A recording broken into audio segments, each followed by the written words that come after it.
Baik, sebelumnya Assalamualaikum warahmatullahi wabarakatuh. Waalaikumsalam warahmatullahi wabarakatuh. Selamat pagi anak-anak. Pagi. Gimana kabarnya hari ini? Baik.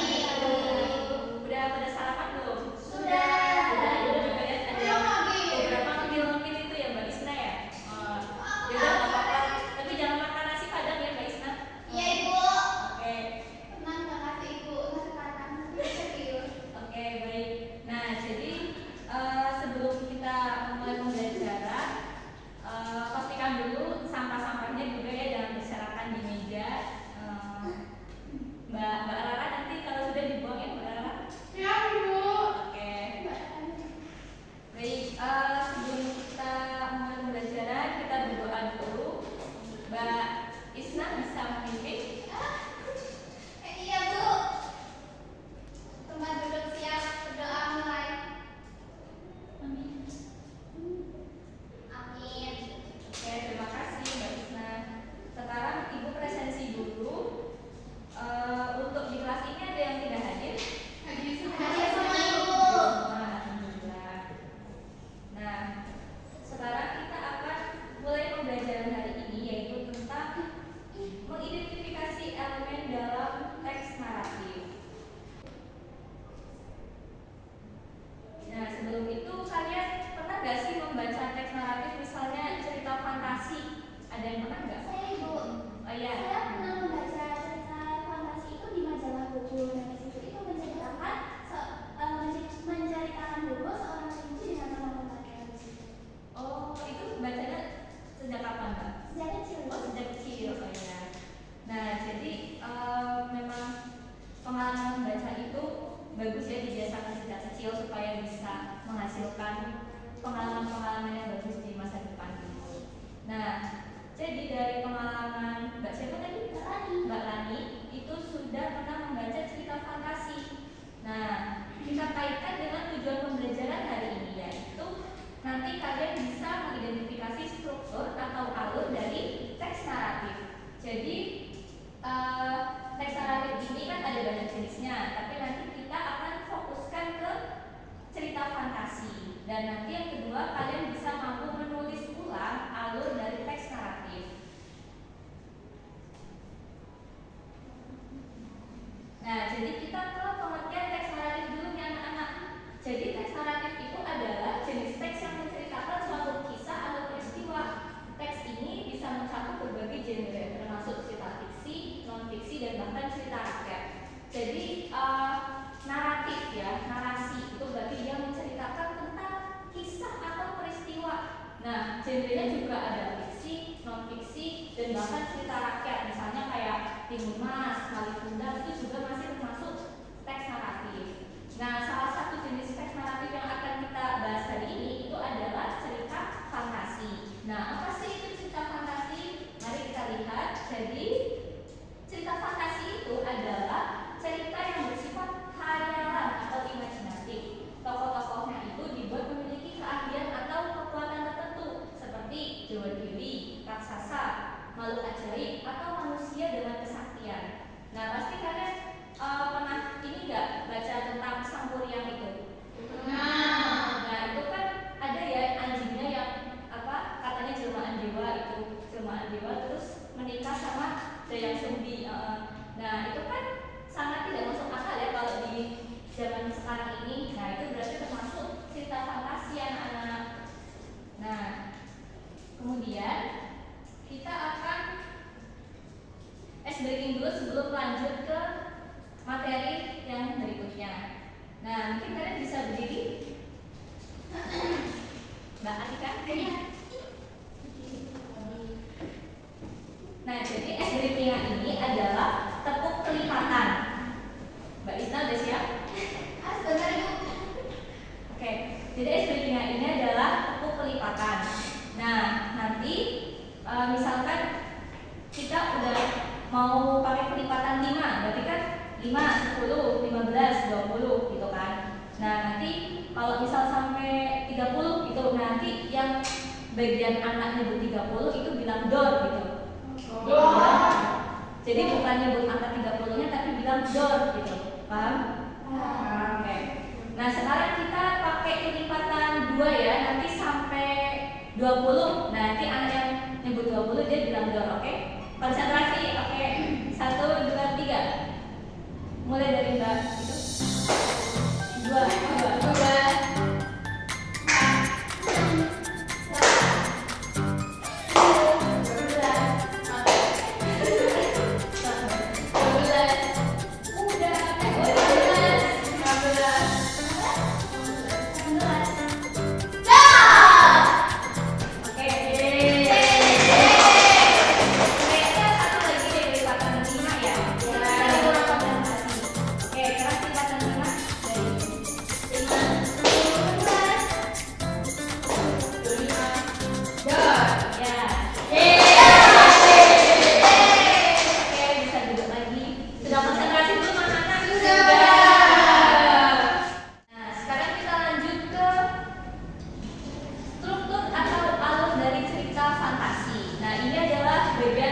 Penting dalam suatu teks ya anak-anak. Jadi kalau kalian mau membaca atau menuliskan teks itu harus memperhatikan struktur atau alurnya.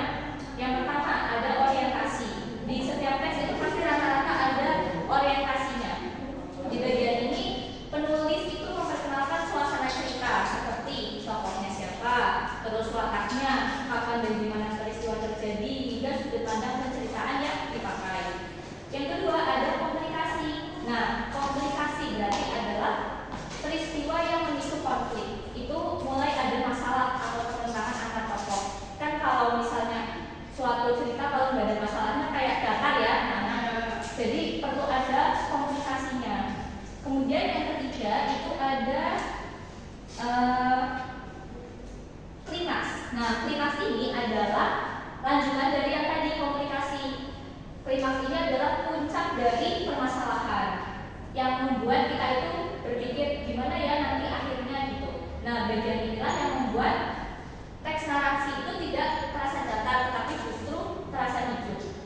Nah, yang keempat itu ada resolusi. Jadi setelah konflik itu mencapai tadi klimaksnya, cerita itu perlu penyelesaian. Nah, bagian ini yang menggambarkan bagaimana konflik mereda dan akhirnya menemukan jalan keluarnya. Kemudian yang kelima ada reorientasi. Nah, reorientasi ini bersifat opsional, artinya tidak selalu ada dalam semua teks naratif. Biasanya bagian ini muncul di akhir cerita sebagai penutup manis yang berisi pesan moral, refleksi, atau kesimpulan seperti itu. Nah, kemudian ini adalah contoh dari teks naratif yaitu cerita fantasi. Ayo anak-anak perhatikan dulu, kok ibu lihat ada di bawah semua ya. Nah, jadi ini ada cerita fantasi namanya Pulau Terbang. Nah, di sini kita bisa langsung mempraktekkan strukturnya.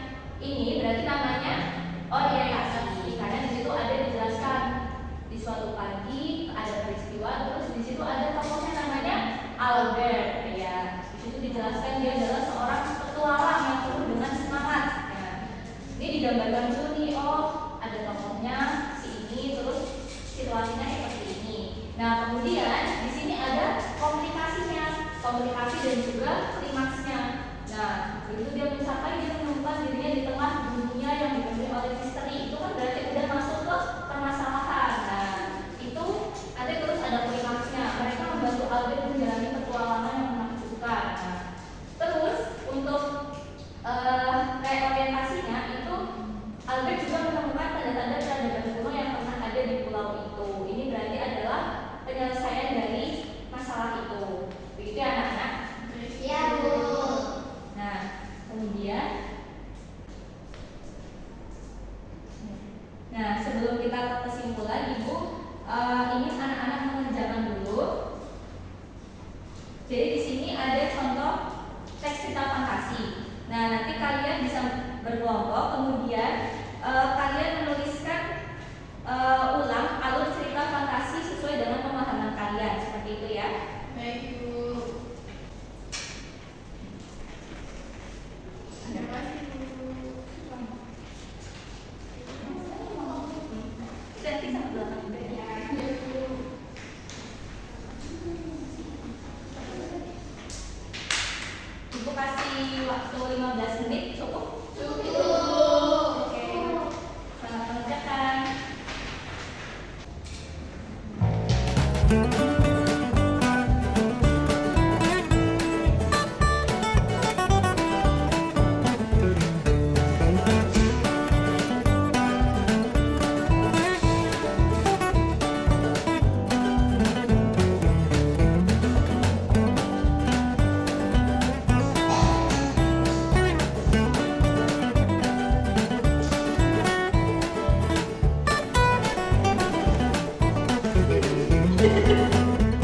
Ayo. Ayo main aku.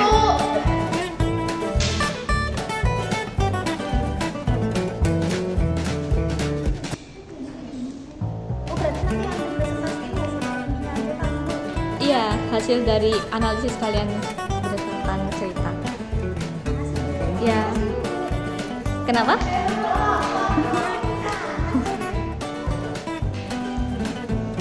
Di sini apakah ada kendala? Ada.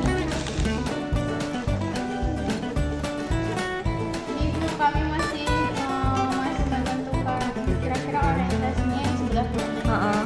Oh ya. Tapi sudah paham kan tadi terkait orientasi itu apa? Sudah paham. Oke. Ini kan dulu. Iya betul. Dilanjutkan ya.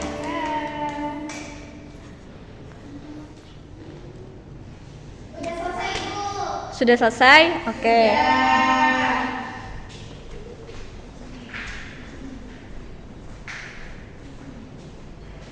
Oke baik, kelompok siapa yang mau presentasi nih? Saya. Oke Mbak Nara bisa maju. Sama kelompoknya ya. Biar kelihatan. Ya.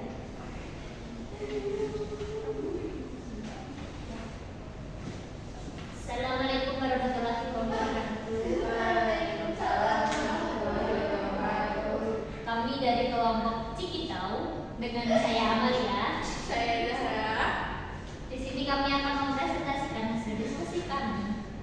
Baik, jadi kami mendapatkan cerita fantasi yang berjudul Timun Mas. Nah, terdapat beberapa struktur yang ada di dalamnya. Yang pertama ada orientasi. Nah, di bagian ini itu mengenalkan tokoh utama, latar belakang, dan juga awal mula ceritanya.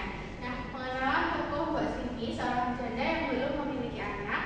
Saat kemudian ia bertemu dengan raksasa yang memberinya biji timun ajaib dan menjanjikan bahwa ia akan mendapatkan anak dari biji tersebut. Kemudian komplikasinya yaitu bagian ini memuat urutan kejadian yang melahirkan masalah perkembangan konflik. Nah, awal konfliknya itu Mbak Srini menanam biji timun tersebut dan tumbuhlah sebuah timun berwarna emas berisi bayi perempuan yang dinamai Timun Mas. Masalah mulai muncul saat Timun Mas beranjak dewasa. Mbak Srini bermimpi didatangi raksasa yang menagih janji untuk menjemput Timun Mas seminggu lagi. Baik, itu saja yang bisa kami presentasikan. Sekian, terima kasih. Wassalamualaikum warahmatullahi wabarakatuh.